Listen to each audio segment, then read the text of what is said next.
monter dans un grand bâtiment et puis m'élever, avoir une vue panoramique et puis manger d'un super rooftop, c'est quelque chose qui peut me plaire, mais vivre au quotidien un ascenseur émotionnel, monter et redescendre comme ça des émotions, c'est pas quelque chose qui m'anime profondément.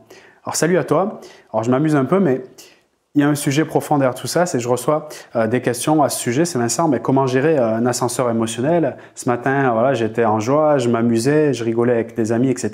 Et cet après-midi, c'est complètement l'opposé, je suis dans une colère, dans une rage noire, parce que avec mon mari ou avec telle personne, ça s'est vraiment mal passé la relation. Et le soir, ça revient, enfin voilà, ça fait que bouger. C'est vraiment pas évident.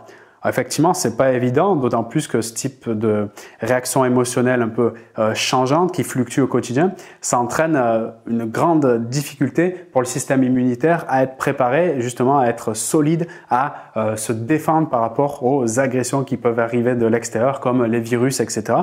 En gros, ça fragilise clairement la santé. Pas simplement au niveau mental, mais même au niveau physique et au niveau énergétique. Donc, clairement, là, il y a quelque chose qui se passe quand c'est assez récurrent. Pourquoi? Parce que si on revient sur la base, le système émotionnel, donc c'est ce système qui te permet de vivre plusieurs émotions. Je te rappelle, 90% du temps en arrière-plan, tu vis des émotions sans même t'en rendre compte, c'est-à-dire de manière inconsciente. Donc la clé, c'est déjà de te dire à quel moment je vis des émotions et qu'est-ce qui entraîne ces émotions, qui sont plutôt désagréables. Dans les cas d'ascenseur émotionnel, c'est celles-ci en fait qui font le plus de perturbations, comme la colère, la tristesse et la peur, qui peuvent bouger beaucoup dans la journée. Et se dire, mais qu'est-ce qui entraîne ces situations?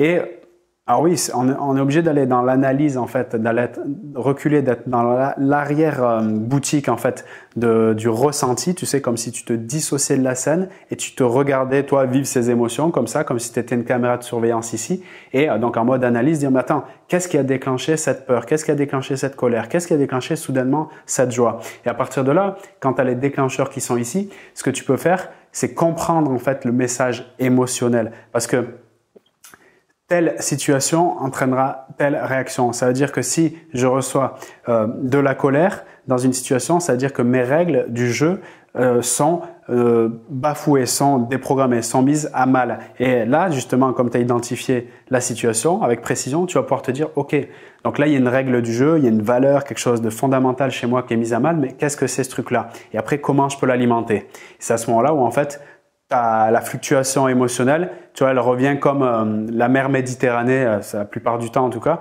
par rapport à l'océan Atlantique, ben un peu au plat, tu vois. D'ailleurs, on peut faire beaucoup de jet ski l'été, tu sais, sur la Méditerranée. C'est très calme et très plat. Mais le but, c'est ça, d'avoir une sorte de calme émotionnel. Et là, du coup, pour pouvoir créer une vie plus épanouie.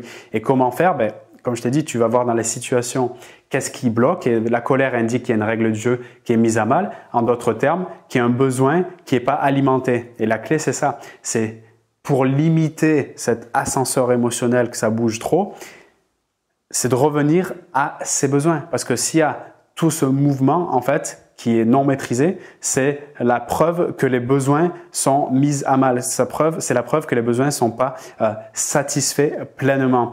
Donc dans ce cas-là, c'est revenir à la question, mais enfin, quels sont mes besoins prioritaires, qu'est-ce qui est vraiment important pour moi, et est-ce qu'au quotidien, dans ces journées où je constate où ça bouge beaucoup, est-ce qu'ils sont nourris, est-ce qu'ils sont alimentés? Tu constates rapidement que si tu mets ça au clair, que c'est pas du tout le cas, et c'est pour ça que ça bouge. Donc, de revenir en arrière-plan, comme on disait, tu vois, cette caméra de surveillance, c'est finalement de dire, OK, maintenant, comment je peux alimenter quotidiennement ces besoins pour être plus en mode calme plat au niveau donc de mes émotions. Et c'est ça le truc. Donc c'est pas moi maintenant qui va pouvoir trouver tes besoins, parce qu'ils sont tous différents, même s'il y a des besoins fondamentaux, notamment quand tu reprends la pyramide. Je l'ai fait comme ça à l'envers, bon, c'est pareil.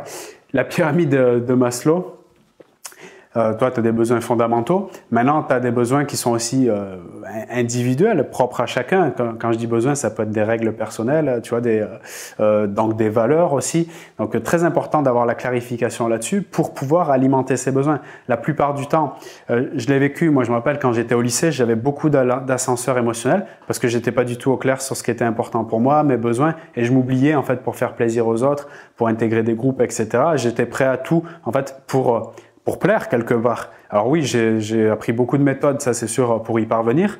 Maintenant, je me suis beaucoup oublié et j'ai beaucoup en fait négligé, voilà, mes besoins à ce moment-là. C'est pour ça que finalement j'étais soumis en fait aux vagues des autres, donc à leurs besoins, et c'est là qu'en fait j'avais la tête sous l'eau. Des fois je remontais un peu, des fois la tête sous l'eau, et c'est comme ça que c'était compliqué. Donc je comprends vraiment cette histoire d'ascenseur émotionnel, et je sais aussi par expérience et maintenant, comme je suis formateur dans ce domaine, je sais que c'est clairement la clé, c'est revenir à ses besoins. S'il y a des émotions qui bougent, c'est que mes besoins ne sont pas satisfaits. Quels sont mes besoins? Et je fais le focus sur comment les alimenter, et je pense plus qu'à ça. Et à ce moment-là, de l'extérieur, je serais beaucoup moins en mode la barque qui chavire, tu sais, dans cet océan de besoins des autres. Puisqu'en fait, tout est une histoire, de focus et où je mets mon attention.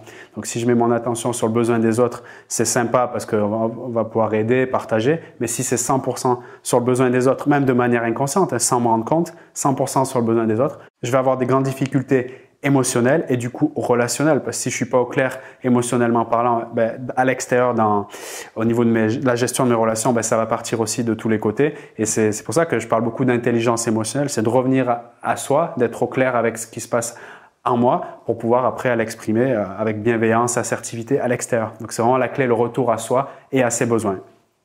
Maintenant, si tu veux pas particulièrement travailler sur ce point-là, je te rappelle que j'ai des coachings que je partage donc pour pouvoir être ensemble et travailler step by step, pas par pas, tu vois, avec cette stratégie des petits pas pour avancer dans cette connexion à soi, dans cette connexion du coup après à l'autre de manière aussi efficace que tu peux avoir une relation avec un enfant que tu aimes et que tu prends dans les bras.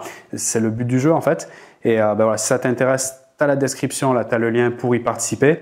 Et puis, je te retrouve également donc pour de nouveaux partages. Si d'ailleurs tu as des questions par rapport à ces sujets, là parce que finalement dans cette vidéo, j'ai répondu à une question qui revenait assez souvent. Alors, j'ai répondu dans le cadre d'une vidéo comme ça, qui est sur quelques minutes, bien sûr, c'est dans les coachings où on peut aller plus loin ou dans les programmes de formation, où j'avais fait notamment une formation là-dessus, warning émotionnel, que tu peux retrouver aussi dans la description de cette vidéo.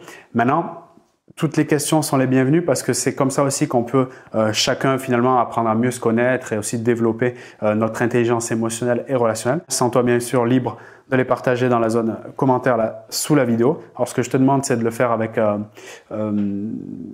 clarté et précision, en faire très simple parce que je reçois des dizaines et des dizaines de messages par jour, donc je peux pas les traiter un par un. Et d'ailleurs, je m'en excuse parce que j'aimerais avoir plus de temps ou plus d'heures dans ma journée pour le faire, mais comme toi, j'ai que 24 heures. Donc si tu arrives à faire une question très claire et simple et que voilà, je suis compétent pour y répondre, bien sûr, je me ferai un plaisir de la partager, que ce soit dans des formations plus long terme ou bien dans des vidéos à venir. Ok ? Allez, je te rejoins très vite dans le coaching et dans les nouvelles vidéos. Salut à toi.